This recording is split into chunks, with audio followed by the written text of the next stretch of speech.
So, Zach, I heard we sold 150 gallons at the Slippery Slug last week. That sounds like a mighty fine profit. Yeah, exactly. Freeze! Police! Put your hands up!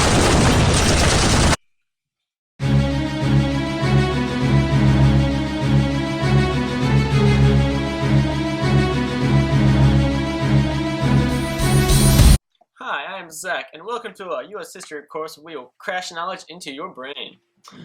During the years of Prohibition, there were almost 30,000 speakeasies all over the United States. Speakeasies could be anywhere, including your neighbor's home. Prohibition was the result of the progressive and temperance movement throughout the early 20th century. Prohibition led to the rise of various legal activities, gave way to a powerful organized crime never seen before, and altered American society for over a decade. Before Prohibition was enforced, the temperance movement led the crusade against alcohol. Those for temperance were not always trying to completely end drinking, only keep it in moderation. They did, however, blame alcoholism for a numerous amount of social issues, disrupting traditional family values. Some states that were leaders of the temperance movement started to make alcohol illegal. The illegalization of alcohol was not complete, however, until the federal government issued it so with the Volstead Act in 1920. Also in 1920, the 18th Amendment was ratified. Within a few weeks of the law's ratification, many Americans already had a bad taste in their mouth, and others were trying to make a business out of it. Many started making their own alcohols by buying legal ingredients such as malt syrup, hops, and equipment like tubing and piping. They would mix and ferment these ingredients in their bathtubs, making so-called bathtub gin, which they would then give to friends and family, but if the gin was not made correctly, consumers could die of alcohol poisoning, which was very common during the age of Prohibition. Prohibition was intended to stop the alcoholism that had destroyed many families.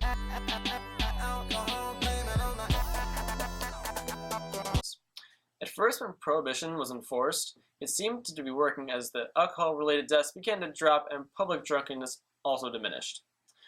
Many distillers who had to change their product because of Prohibition switched to making ice cream, cheese, and other non-alcoholic beverages. Some breweries started to create a beer that had an alcohol level at the legal limit set by the government, meaning that it had alcohol in it, but it was still allowed to be brewed and sold. The overall impact of Prohibition, however, was harmful towards the U.S. economy. It made many restaurants and breweries lose major sources of income. And Prohibition also hurt the government directly by decreasing the tax revenue that they gained from the sale of alcohol. During Prohibition, there were three main types of opinions when it came to the 18th Amendment. There were the people who saw it as a noble decision and voluntarily gave up their alcoholic ways, people who were angered by the government trying to butt in and change their lives, and then there was the people with dollar signs in their eyes who thought it was a good idea to make a few bucks off Prohibition. People like these were moonshiners who took their operations out into the woods and mountains to brew moonshine, which is made mostly out of corn, and they would sell this beverage to others to make a profit. This is how people like Al Capone and George Remus started out in illegal activities. Also like moonshiners, bootleggers were smugglers during Prohibition who transported illegal alcohol wherever they could. They could smuggle liquor in from Mexico or Canada and smuggle it into the U.S. They would also transport alcohol internally, which improved the economies of Canada and Mexico because people in the U.S. were paying rooftop prices for the bootlegged alcohol that they got from those places. And now we turn to my friend Eric for all about the criminals. Criminals made a huge profit off of brewing, transporting, and selling illegal alcoholic drinks. Prohibition was actually causing more of a problem than what it was actually solving. Bootleggers gave Chicago a whole new personality by starting gang wars, which led to mass amounts of violence that occurred without punishment to most of those who were involved. Prohibition gave a very profitable business to the criminals of Chicago. One of those said criminals who made a business out of Prohibition was Al Capone. Al Capone made millions bootlegging whiskey from Chicago to his hometown in New York. Capone was someone who had good public opinions as he put his illegally acquired money to some good use, building soup kitchens and donating to various charities. Capone's bootlegging campaigns were in such a large-scale system, you would think because of how large his operation was, that he would have left a lot of leads for government officials to easily catch him. While the federal government couldn't manage to put Capone behind bars for quite some time. They had him tried many times, but the most they could get was very little jail time for him, which he could easily post bail at a price that didn't affect his fortune. Because of the power the mafia contained, he could either buy bribe jurors or force witnesses not to testify due to intimidation. Elliot Ness was one of the few in the Prohibition Bureau who looked past the bribing and intimidation and stopped at nothing to put Capone behind bars. His methods including wiretapping and invading Capone's major money sources, which received a lot of criticism.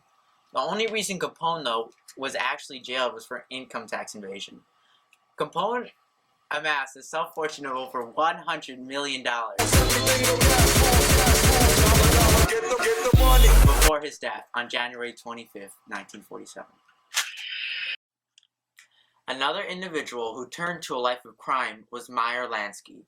Originally from Russia, Meyer came to America as a child in the year 1911. He grew up in a poverty-stricken environment filled with crime in the east side of Manhattan. No doubt, Meyer being surrounded by crime led him to living a life of crime, and with Prohibition in full swing, Meyer went to bootlegging. With Meyer's natural sense of street smarts and leadership, he soon had a fortune and several crime connections throughout the country. Later in his life, he went to gambling as a main source of income, and in 1983, he died of lung cancer at the age of 80. Another mobster was Bugs Moran, whose full name was George Clarence Moran, and he was most known as being a major figure in the infamous North Side Gang. There were many gang wars between the North and South gangs. Al Capone was a member of the South Side Gang, and because of this, Moran and Capone developed a bitter rivalry with one another, and violence always seemed to follow. In one landmark incident, Capone came up with the idea of having his men dress up as police officers and to assassinate Moran's Northside members. This incident became known as the St. Valentine's Day Massacre. Moran would later die in jail with only $100 to his name. And now it's time for some fan mail.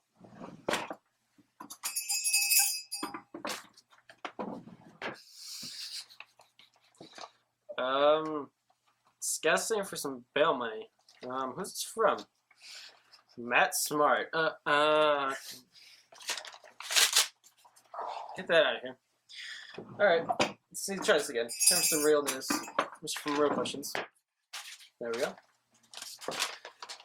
What was life like after Al Capone got arrested? Well, Al Capone was sent to the highest level penitentiarium, which was Alcatraz. In Alcatraz, Capone was very messed up because he could not bribe the police, so he had to deal with what all the other prisoners had to deal with.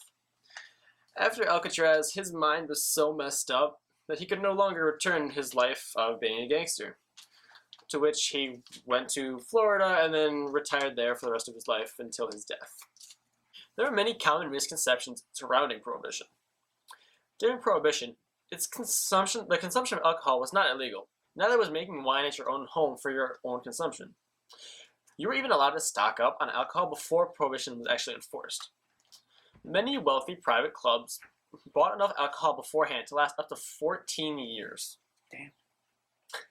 Prohibition was enforced by the Volstead Act, which defined intoxicating as anything more than half of 1% of alcohol to be illegal to sell for commercial use. The Volstead Act was much harsher than most people thought. Even strong supporters of Prohibition thought beer and light wines would be legal. Although the Volstead Act was harsh, it was poorly enforced. Federal obligation for enforcing the law was split between two different departments.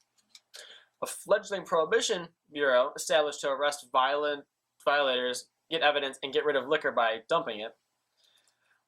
But the Bureau wasn't very well funded or well organized, and most of the officers were poorly trained and didn't really have to do much to get a badge.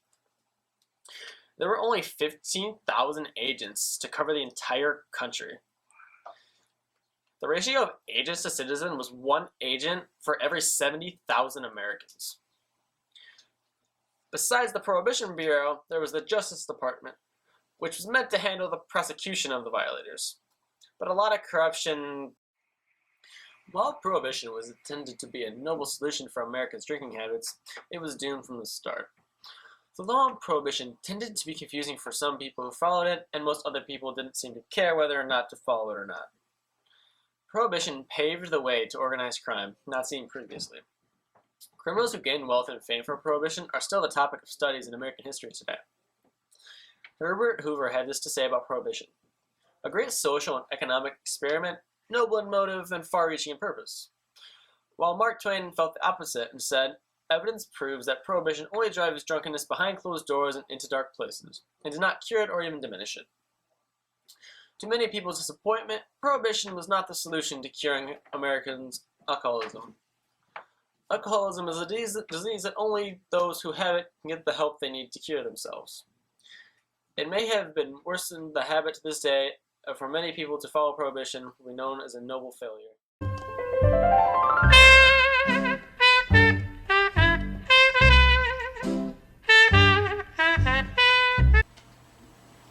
Oh shit. Hey Zach, I heard we was alive. Zach,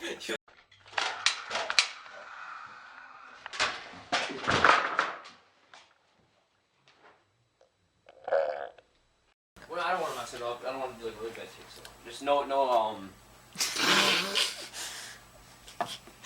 You're just coming. You're like, I don't want to mess it up. We were trying to. We were trying. Am I doing an intro? Wait, not showing. Alright, get this one. I call game.